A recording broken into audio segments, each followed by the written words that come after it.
ఐక్యత, తెలుగు తమ్ముళ్ళ ఐక్యత, తెలుగు తమ్ముళ్ళ ఐక్యత. దయచేసి దీక్షాధారణ అయిపోయింది. ఇంకెవరన్నా ఉంటే కింద దీక్షాధారణ చేస్తారు. దయచేసి డయాస్ ఖాళీ చేయండి. సాంస్కృతిక శాఖ అప్పచెప్తాం.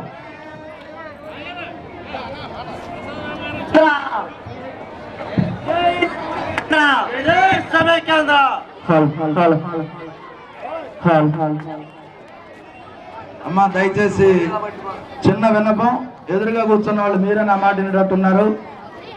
అక్కడ దీక్షాదారులు కావాల్సిన వాళ్ళు, దీక్షాధారణ చేయనటువంటి వాళ్ళు దయచేసి ఇటు పక్కకు రండి. వీళ్ళకి అది ఇద్దాం. ఎందుకంటే సామూహిక నిరాహార దీక్ష అనేది టెంట్ కింద ఉంటేనే సాయంత్రం వరకు నేర్చుకోరాగా ఉంటుంది.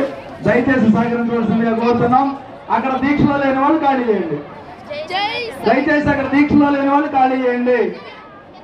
మన మధ్యలో దయచేసి సహకరించండి. మీరు మంచివారిలా కనబడుతున్నారు నాకు. మీరందరూ కూడా క్రమశిక్షణ గలవాళ్ళు.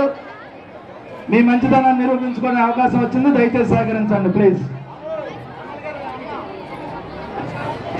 దయచేసి మీరు సాయంత్రం 5 గంటల వరకు నిరాహార దీక్ష కొనసాగించవలసి ఉంది.